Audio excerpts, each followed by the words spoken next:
أعوذ بالله من الشيطان الرجيم بسم الله الرحمن الرحيم رب اشرح لي صدري ويسر لي أمري واحلل عقدة من لساني يفقهوا قولي واجعل لي وزيرا من أهلي يا رب زدني علما يا رب زدني علما يا رب زدنی علما۔ السلام علیکم ورحمۃ اللہ وبرکاتہ۔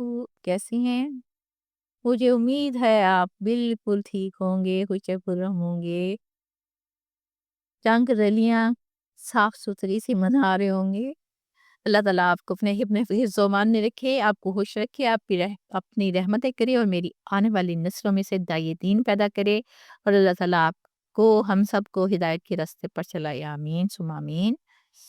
آئیے دیکھتے ہیں پچھلی آیات میں کیا ہوا۔ پچھلی آیات میں اللہ تعالیٰ نے منافقین، کفار اور تمام مسلمانوں سے فرمایا کہ پچھلی قوموں کے عذاب میں مارے جانے والوں کے بارے میں تم نے کوئی سبق نہیں لیا، یعنی کوئی نصیحت حاصل نہیں کی۔ اللہ تعالیٰ نے انہیں بار بار موقع عطا کیا لیکن باز نہ آئے، اس طرح وہ اپنے اعمال کے سبب ہلاکت کا شکار ہوئے۔ آج ہم پڑھیں گے سورۃ التوبہ کی آیت نمبر 71۔ والمومنون، اور ایمان والے مرد، شکر ہے ایمان والوں کی بات ہوئی، شکر ہے۔ والمومنون، اور ایمان والے مرد، والمومنات، اور خاص طور پر ایمان والی عورتیں، بعضهم اولیاء بعض، ان کے بعض دوست ہیں بعض کے، یعنی ایک دوسرے کے، یامرون بالمعروف، حکم دیتے ہیں نیکی کا، وینہون عن المنکر، اور روکتے ہیں برائی سے، ویقیمون الصلاۃ، اور وہ قائم کرتے ہیں نماز، ویؤتون الزکوٰۃ، اور ادا کرتے ہیں زکوٰۃ، ویطیعون اللہ ورسولہ، اور وہ اطاعت کرتے ہیں اللہ اور اس کے رسول کی، اولئک، یہی لوگ ہیں، سیرحمہم اللہ، ان قریب اللہ رحم فرمائے گا ان پر، ان اللہ، بے شک اللہ تعالیٰ، عزیز الحکیم، بہت غالب نہایت حکمت والے ہیں۔ پچھلی آیات سے ہم منافقین کے اوصاف کے بارے میں پڑھتے آ رہے ہیں۔ اب اس آیات میں منافقین اور مومنین کا موازنہ کیا گیا ہے۔ یہاں بطور مقابلہ مومنین کی صفات بیان کی گئی ہیں۔ جیسے دیکھیں، مومن مرد اور مومن عورتیں ایک دوسرے کے مددگار ہیں، خیر خواہ ہیں، دکھ درد کے ساتھی ہیں، آپس میں دینی بھائی چارہ رکھتے ہیں، دین کی بلائی کی خاطر ایک دوسرے کا ساتھ دیتے ہیں۔ مومنین کا کیا کام ہے؟ لوگوں کو بدی سے چھڑا کر نیکی کی طرف آمادہ کرتے ہیں۔ اب ہم نے دیکھا کہ منافقین کی مٹھی بند ہوتی ہے، وہ بخیل ہوتے ہیں، اللہ کی راہ میں خرچ نہیں کرتے، جبکہ مومن لوگوں کا ہاتھ جو ہوتا ہے کھلا ہوتا ہے اور اللہ کی راہ میں دل کھول کر خرچ کرتے ہیں۔ اور کیا کرتے ہیں مومن؟ اپنے مالوں سے صدقات اور زکوٰۃ وغیرہ پابندی سے ادا کرتے ہیں، جس میں معاشرہ توازن میں رہتا ہے۔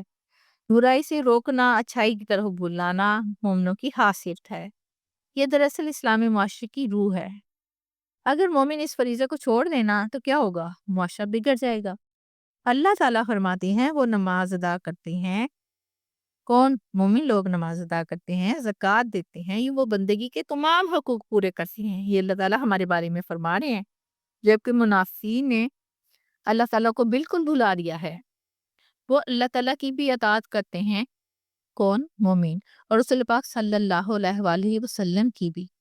یہی مومن کی زندگی کا مرکزی اصول ہے، وہ اپنی خواہش کو دین کے تابع رکھتے ہیں، اور اللہ تعالیٰ خاص طور پر انہی لوگوں پر رحم کریں گے، دنیا میں نصرت اور سکون، اور آخرت میں جنت و مغفرت کے حقدار ہوں گے۔ اللہ شکر ہے تیرا۔ اللہ تعالیٰ زبردست طاقت والے ہیں، کوئی ان کے فیصلے کو بدلنے کی جرت نہیں رکھتا۔ اللہ کے ہر حکم میں حکمت ہے، دانائی ہے۔ اگر ہم اپنی زندگی میں لاکھ کوشش کریں کہ اس طرح نہیں، اگر اس طرح ہو جائے تو بہتر ہے، لیکن نہیں ہوتا نا بعض اوقات۔ ہوتا وہی ہے جو منظور خدا ہوتا ہے۔ سورۃ التوبہ کی آیت نمبر 72 پڑھتے ہیں۔ وعد اللہ، وعدہ کیا ہے اللہ نے وعدہ کیا ہے تو بے حد سچا ہے۔ آپ یہ ذہن میں صرف یہ بات رکھیں۔ المومنین، مومن مردوں سے، والمومنات، اور مومن عورتوں سے، جنتین، ایسے باغات کا، تجری، بہتی ہیں، من تحتہا الانہار، جس کے نیچے نہریں، خالدین فیہا، ہمیشہ رہنے والے ہیں اس میں، ومساکن طیبات، اور پاکیزہ مکانوں کا، فی جنت عدن، ہمیشہ کے باغات میں ہوں گے جو مکان، ورضوان من اللہ اکبر، اور خوشنودی جو ہے اللہ تعالیٰ کی طرف سے جو خوشنودی ہوگی نا وہ سب سے بڑھ کر ہوگی۔ ذالک هو الفوز فوز العظیم، یہ تو بڑی ہی کامیابی کی بات ہے۔ دل کو سکون آ گیا ہے، یہ دو آیات ہمارے بارے میں ہیں۔ اللہ تعالیٰ ہمیں اس کا اہل کرے، اللہ تعالیٰ توفیق دے ہمیں۔ اس آیت مبارکہ میں اللہ سبحانہ تعالیٰ نے مومن مردوں اور مومن عورتوں کے لیے انعامات کا ذکر فرمایا ہے۔ اللہ تعالیٰ فرماتے ہیں کہ اللہ نے وعدہ کیا ہے کہ جب اللہ تعالیٰ فرماتے ہیں کہ اللہ نے وعدہ کیا ہے۔ اب دیکھیے جب اللہ نے وعدہ کیا ہے، وعدہ پورا نہ ہو ہی نہیں سکتا، ہو ہی نہیں سکتا۔ اللہ تعالیٰ کا وعدہ کبھی جھوٹا ہو ہی نہیں سکتا۔ انسان کی بات ہی نہیں کرتے ہم۔ اگر ہم مومن ہیں نا تو یہ وعدہ ہمارے ساتھ بھی ہے۔ دیکھیں ہم کیا چاہتے ہیں، ہم اللہ تعالیٰ کو راضی کرنا ہی چاہتے ہیں نا، اللہ کی رضا ہی تو چاہتے ہیں ہم، نیکی کرنے کی کوشش کرتے ہیں نا، گناہوں سے بچنے کے لیے سوچتے ہیں نا، تو پھر جب ہم سوچتے ہیں تو ہم کر بھی گزرتے ہیں۔ ہم یہ سب کس لیے کرتے ہیں؟ پیارے اللہ کی خوشنودی کے لیے کرتے ہیں نا، اللہ تعالیٰ کی رضا کے لیے کرتے ہیں نا۔ ہم یہی چاہتے ہیں نا کہ اللہ ہم سے راضی ہو جائیں، اور ہماری خواہش کیا ہے؟ تو اللہ تعالیٰ بھی فرماتے ہیں کہ میں اپنے مومن مردوں اور مومن عورتوں کو جنت کے باغات میں داخل کروں گا۔ سوچیں، تصور میں لایا کریں یہ بات۔ اللہ تعالیٰ انہیں جنتوں میں ہر قسم کی جسمانی اور روحانی نعمتیں اور مسرتیں عطا فرمائیں گے۔ مگر دیکھیں سب سے بڑی نعمت کیا ہوگی؟ وہاں اللہ تعالیٰ کی خوشنودی ہوگی، اللہ تعالیٰ کی رضا ہوگی۔ جنتیں ایسی ہوں گی جن کے نیچے نہریں بہتی ہوں گی۔ اب نہریں دودھ کی بھی ہوں گی، شہد کی بھی ہوں گی، شراب طہور کی بھی ہوں گی، اور پانی کی بھی ہوں گی۔ مومن ہمیشہ ہمیشہ وہاں راحت میں رہیں گے۔ کتنا خوبصورت، پاکیزہ اور خوشبودار گھر جو جنت عدن میں ہوں گے، وہاں مومن ہمیشہ رہیں گے۔ یہ وہ مقام ہے جہاں کوئی تھکن نہیں، کوئی غم نہیں، کوئی ملال نہیں ہوگا۔ وہاں اللہ تعالیٰ ان سے راضی ہوں گے اور وہ اللہ تعالیٰ سے راضی ہوں گے۔ میں تو یہ بولتے بولتے نا میں تو خود ہی جنت میں جا پہنچی ہوں۔ تصور میں چونکہ ہے نا تو ذہن میں وہ آتا جا رہا ہے جیسے جیسے پڑھتے جا رہے ہیں۔ یہ نعمت جنت کی ہر نعمت سے بھاری ہے۔ دیکھیں کامیابی ہی اصل کامیابی ہے۔ دنیا کے مال و دولت کی کوئی حیثیت نہیں، انہیں تو ہم نے ساتھ لے کر نہیں جانا نا۔ ڈن ہے، کفن میں کوئی جیب نہیں ہے، قبر میں کوئی جگہ نہیں ہے۔ ہمیں تو اللہ کی رضا اور جنت کی دائمی نعمتیں حاصل کرنی ہیں۔ آئیں دنیا پر گرفت ختم کریں اور آخرت کے لیے سامان اکٹھا کریں۔ سورۃ التوبہ کی آیت نمبر 73 پڑھتے ہیں۔ یا ایھا النبی، اے نبی، جاہد الکفار، جہاد کیجئے کافروں سے، والمنافقین اور منافقوں سے، وغلظ علیہم اور سختی کیجئے ان پر، ومأواہم جہنم اور ان کا ٹھکانہ جہنم ہے، وبئس المصیر اور وہ بہت ہی برا ٹھکانہ ہے۔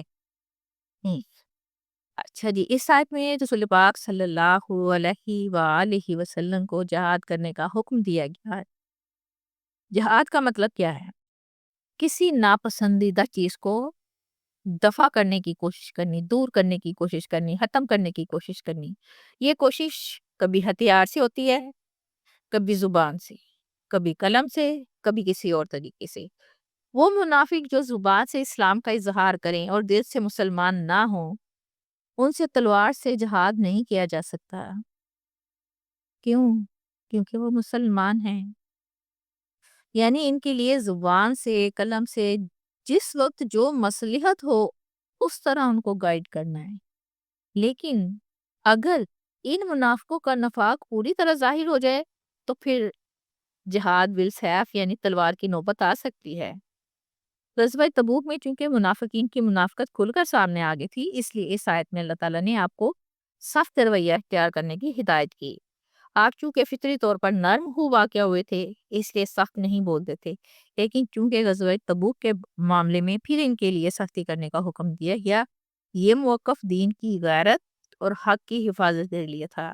جنہوں نے کفر یا نفاق کے ساتھ زندگی گزاری کا انجام جہنم کے سوا اور کیا ہو سکتا ہے؟ وہ دیر سے منکر تھے، اس لیے ان کا انجام بھی سخت ہوگا، یعنی جہنم کا ٹھکانہ ایک بہت ہی برا ٹھکانہ ہے۔ کہ اس کے ساتھ ہی میں آپ سے اجازت چاہتی ہوں۔ ہنستے رہیے، بستے رہیے، خوش رہیے، آباد رہیے، اللہ کی امان میں رہیے۔ انشاءاللہ پھر ملیں گے، تب تک کے لیے اللہ حافظ۔